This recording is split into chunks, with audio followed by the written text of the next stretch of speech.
Okay, if you have listened to part 2, I'm continuing in part 2, but now I'm talking about the mental picture of that part 2 because we only have 10 minutes. This is not YouTube, so yeah, this is a lot of work, guys. This is a lot of work. Here I'll just read the mental picture. I mean, we talk about the irony, that a logline must have an irony. Go to part 2 before this one, and then you get to see the irony. How is it important in a logline? We talk about the logline must have an irony, a mental picture, audience, and cost. And in an irony, we say that an irony is a statement that when taken in context may actually mean something different from or the opposite of what is written literally, comma, the use of words expressing something other than their literal intention. We use an example from Liar Liar 1997 where we talked about a fast-talking lawyer, which is the logline of Liar Liar. A fast-talking lawyer who has built his career online is magically cast to tell the truth for 24/7, jeopardizing his job and relationship with his son. And we say the ironic part of this logline that I've just mentioned, Liar Liar, it's a lawyer whose job relies on deception, now cannot lie when he needs it the most. That's what makes the story interesting. We talk about Finding Nemo, 2003, a clownfish with an overwhelming fear of the ocean must embark on a dangerous journey across the sea to rescue his adventurous son. And we say the ironic part of it is the overprotective father must face his worst fear, exploring the vast ocean to save his son. Now we get into the mental picture of this. The mental picture of this is the second most important element that I've mentioned in a logline is that you must be able to see a whole movie in it, right? You see the movie or at least the potential for it and the mental image it creates offering the promise of more. And when we talk about those loglines above or about a clownfish that is afraid of an ocean, but now his son has dived into the ocean and his son has never been home for like, I think it's 24/7 or one day. And then he has to dive into the ocean to say in search for his son with all that fear. The mental picture that we have, the something that offer the promise of more is that what hooked me. I want to know how is he gonna face those fear, just like in Liar Liar. How is he gonna win those cases when he's used to lying to win court cases, and now he has to speak the truth to win court cases with something which is something that is not familiar with. So that is the mental picture that it gives us. Let's move on number 3, which is the audience and the cost. Your logline must indicate the audience that is targeted to and the cost that is going to take. Some people, some producers who are asking for your screenplay have low budgets, some have high budget, but your logline must be able to show that so that that person can know that is it the movie that he wants, or it's above his budget, or it's below his budget, etc. Audience and cost. Another thing a logline has that is important in attracting buyers is a built-in sense of who is it for and what it's going to cost. Number 1, let's talk about the audience.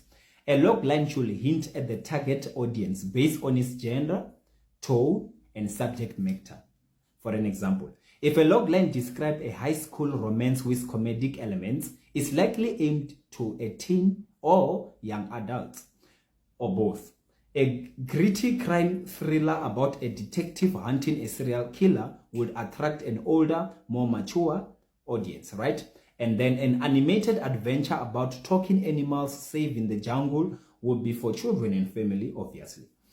Now, when buyers read a logline, they subconsciously analyze who would be most interested in the story that you need to know. If the audience is unclear, then it will make it hard for them to decide, right? So number 2, let's talk about what it's going to cost, because we were talking about the audience. A logline can also hint at the budget level needed to bring the story to life. While it won't give an exact number, certain elements signal whether the project will be a low budget or a high budget. For an example, a sci-fi story set on different planets with alien battles suggests a high budget, expensive VFX, CGI, costume, and location. A single location drama about 2 people trapped in a cabin during a snowstorm suggests a low budget.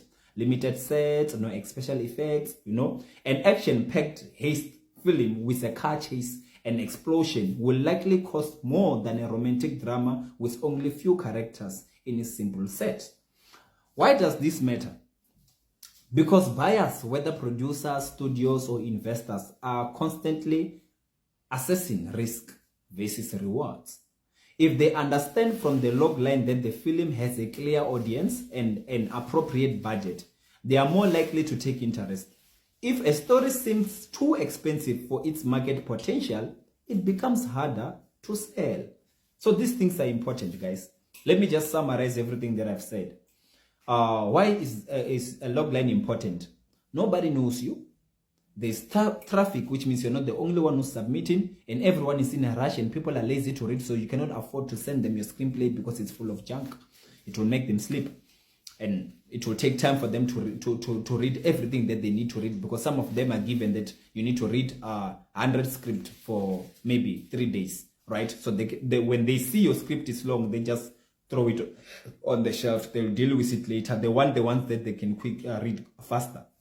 Right, and we mentioned that it must have irony, right, mental picture, audience, and cost. And we said that an irony is a statement that, when taken in context, may actually mean something different from or the opposite of what is written literally. And we say, comma, another one, the use of words expressing something other than their literal intention. We made an example with Liar Liar 1994, starring Jim Carrey, where it says a fast-talking lawyer who has built his career online is magically cursed to tell the truth for 24 hours, jeopardizing his job and his relationship with his son. And we said the irony part of it is a lawyer whose job relies on deception cannot lie when he needs the most.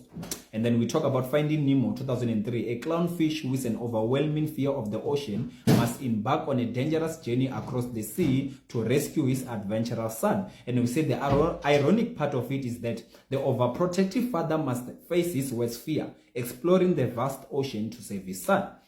Then we talk again about the mental picture, where we say the second most important element that a good logline has is that you must be able to see a whole movie in it.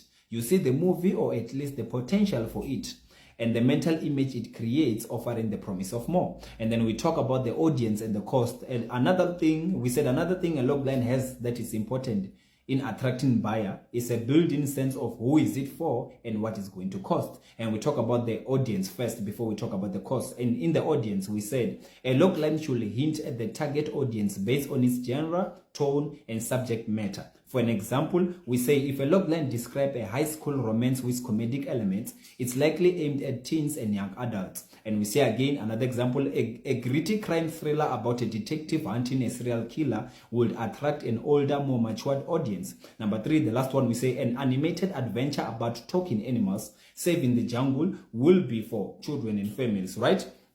And then we say when buyers read a logline, they subconsciously analyze who will be most interested in that story. If the audience is unclear, it can make it harder to sell, right? Number 2, we talk about the cost. A logline can also hint at the budget level needed to bring the story to life. While it won't give an exact number, certain elements signal whether the project will be low budget or high budget. We said a sci-fi story set on different planets with aliens battles suggests a high budget. Because of the VFX it will need, the CGI it will need, the costume and the location. And then again, another example, we say a single location drama about 2 people trapped in a cabin during a snowstorm suggests a low budget. Limited seats, no effects, no special effects. Right, last one, we say an action-packed haste film with a car chase and explosion will likely cost more than a romantic drama with only few characters on its set. Right, so that's the reason why a logline matters. I think personally it's the most important thing that you need.